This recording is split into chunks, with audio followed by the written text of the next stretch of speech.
नमस्कार साथियों, स्वागत है आपका इस नए वीडियो में। दोस्तों आज का जो हमारा ये वीडियो है वो है पार्ट 5, यानी कि अब तक मैंने 4 पार्ट को पढ़ा चुका हूँ, जिसमें मैंने प्रत्येक पार्ट में 10-10 प्रश्न आपके लिए लेकर आया हूँ और इसमें भी मैं आपसे 10 प्रश्न ही पूछने वाला हूँ मेरे दोस्तों। तो दोस्तों ध्यान दीजिएगा, ये वीडियो आपके लिए बहुत ही ज़्यादा महत्वपूर्ण है। यदि आपको इन प्रश्नों के जवाब पता है तो कमेंट में ज़रूर बताइएगा और मुझे उम्मीद है कि आप लोग सभी प्रश्न के सही जवाब देंगे।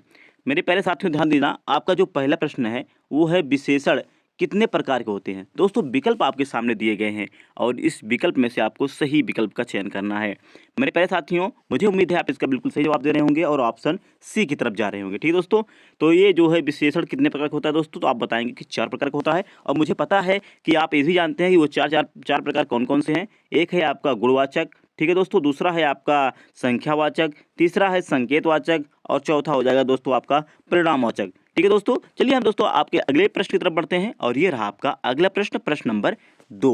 ध्यान दें दोस्तों, कह रहे हैं उत्पत्ति की दृष्टि से शब्दों के कितने भेद होते हैं। दोस्तों बहुत ही मोस्ट इंपॉर्टेंट प्रश्न है दोस्तों, इसको नोट आउट कर लेना मेरे प्यारे साथियों, क्योंकि ये बार बार परीक्षा में पूछे जाने वाले प्रश्न हैं मेरे साथियों।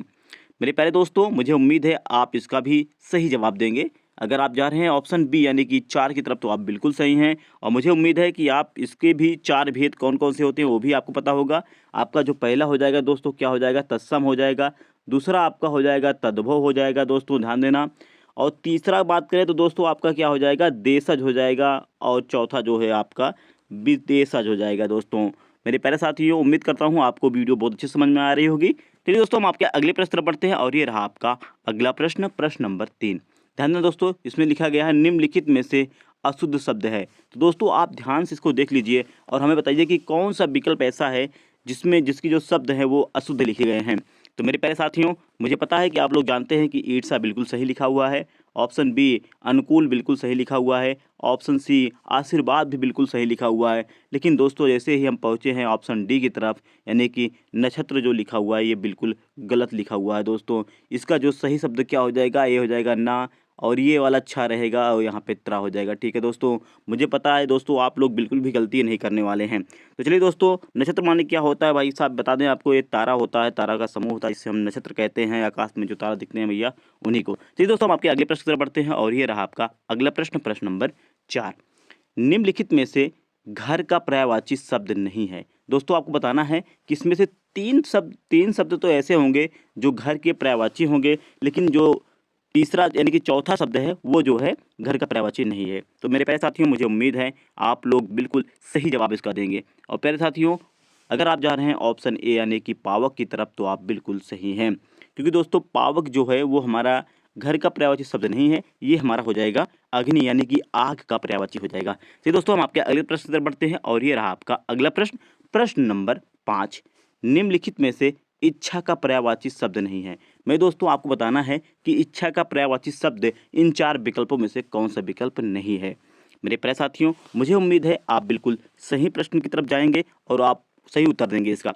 मेरे प्यारे साथियों, अगर आप जा रहे हैं ऑप्शन सी यानी कि यातना की तरफ तो आप बिल्कुल सही हैं दोस्तों बता दें यातना जो है वो किसका पर्यायवाची है। तो यातना जो है मेहनत यानी परिश्रम, कहते नहीं है बहुत यातना करे, आप कौन यातना करता है, कौन मेहनत कीजिए या फिर कोई परिश्रम कीजिए, इस प्रकार से बोला जाता है दोस्तों। तो ये हो जाएगा आपका मेहनत का। ठीक है दोस्तों, चलिए दोस्तों हम आपके अगले प्रश्न पर बढ़ते हैं और ये रहा आपका अगला प्रश्न, प्रश्न नंबर 6। निम्नलिखित में से पानी का पर्यायवाची शब्द नहीं है। तो दोस्तों आपको बताना है कि पर्यायवाची शब्द जो है इसमें से एक ऐसा है जो पानी का नहीं है। मेरे प्यारे साथियों, मुझे उम्मीद है आप बिल्कुल इसका सही शब्द बताएंगे कि कौन सा है। तो दोस्तों ध्यान देना दोस्तों, यहाँ पे अगर आप अम्बुज की बात करें तो अम्बुज तो है, सरिस सर नहीं है, सॉरी दोस्तों, ये आपका जो सर है ये सर विकल्प बिल्कुल ही गलत है, ये पर्यायवाची पानी का नहीं है। मेघ पुष्प भी है और आपका नीर भी है। ठीक है, चलिए दोस्तों हम आपके अगले प्रश्न तरफ बढ़ते हैं और ये रहा आपका अगला प्रश्न, प्रश्न नंबर 7। निम्नलिखित में से अशुद्ध शब्द को दोस्तों आपको चुनना है और दोस्तों ये देखिए आपके जो है 4 विकल्प दिए गए हैं, इन विकल्प में से आपको सही विकल्प का चयन करना है। मेरे प्यारे साथियों, अगर आप ऑप्शन ए की तरफ जा रहे हैं तो देखेंगे आप एकत्र बिल्कुल सही लिखा हुआ है। ऑप्शन बी की तरफ पहुंचते हैं तो नीरस बिल्कुल भी सही लिखा हुआ है। ऑप्शन सी की तरफ पहुंचते हैं यहाँ पे जो कि मंत्रिमंडल लिखा हुआ है, क्या यह सही है? या फिर ऑप्शन डी योगीराज, कौन सा गलत है दोस्तों? तो दोस्तों ध्यान दीजिएगा आप, अगर आप ऑप्शन सी की तरफ देखेंगे मंत्रिमंडल बिल्कुल गलत सर लिखा हुआ है दोस्तों। यहाँ पर मंत्री त्री में जो लघु ई लिखा हुआ है, सॉरी दीर्घ युग है, उसमें हम क्या लिखेंगे, लघु ई यानी कि छुटकी ई लिखेंगे। ठीक है भैया, तो ये हो जाएगा ऑप्शन सी आपका बिल्कुल सही उत्तर हो जाएगा दोस्तों। चलिए दोस्तों हम आपके अगले प्रश्न पढ़ते हैं और ये रहा आपका अगला प्रश्न, प्रश्न नंबर 8। ध्यान दें दोस्तों, सर्वनाम कितने प्रकार के होते हैं दोस्तों? बहुत ही मोस्ट इंपॉर्टेंट प्रश्न है, ये आपके प्रतियोगी परीक्षाओं में पूछे ही जाते हैं दोस्तों। नोट कर लें दोस्तों, और इसको बताना है आपको सही विकल्प कौन सा हो जाएगा मेरे साथियों। मेरे प्यारे दोस्तों, अगर आप जा रहे हैं ऑप्शन किसकी तरफ जा रहे हैं, तो ऑप्शन जाएंगे आप जो है सर्वनाम, यानी कि सर्वनाम जो है आपका वो 6 प्रकार के हो जाएगा। ऑप्शन डी यानी कि बिल्कुल सही उत्तर हो जाएगा मेरे दोस्तों। चलिए दोस्तों हम आपके अगले प्रश्न की तरफ बढ़ते हैं और आपका अगला प्रश्न ये रहा, प्रश्न नंबर 9। निम्नलिखित में से आग का पर्यायवाची शब्द नहीं है। तो दोस्तों आपको बताना है कि इस विकल्प में से कौन सा ऐसा विकल्प है जो आग का पर्यायवाची नहीं है। तो मेरे प्यारे साथियों, मुझे उम्मीद है कि आप लोग जा रहे होंगे ऑप्शन डी यानी कि विपथगा। ठीक है, विपथगा जो है ये बिल्कुल सही उत्तर हो जाएगा आपका, क्योंकि ये विपथगा जो है नदी का पर्यायवाची शब्द है, न कि आग का है। बाकी सारे जो 3 विकल्प है वो सभी आग के पर्यायवाची है। तो दोस्तों हम आपके अगले प्रश्न बढ़ते हैं और ये रहा आज का लास्ट प्रश्न यानी कि 10वां प्रश्न दोस्तों। निम्नलिखित में से आपको अशुद्ध शब्द का चयन करना है। तो मेरे प्यारे साथियों, अशुद्ध शब्द कौन सा है ये आपको बताना है दोस्तों। विकल्प आपके सामने दिए गए हैं दोस्तों, क्या ऑप्शन ए हो जाएगा या ऑप्शन बी, ऑप्शन सी या फिर ऑप्शन डी हो जाएगा। तो दोस्तों अगर हम ध्यान देंगे, देखिए ऑप्शन बी बीड़ा बिल्कुल सही लिखा हुआ है, ऑप्शन सी देखिए वाष्प बिल्कुल सही लिखा हुआ है, ऑप्शन डी आपका जो है देखिए सिंदूर बिल्कुल सही लिखा हुआ है दोस्तों। लेकिन दोस्तों जैसे ही हम पहुँचते हैं ऑप्शन ए यानी कि साप्ताहिक की तरफ, तो बिल्कुल ये गलत लिखा हुआ है।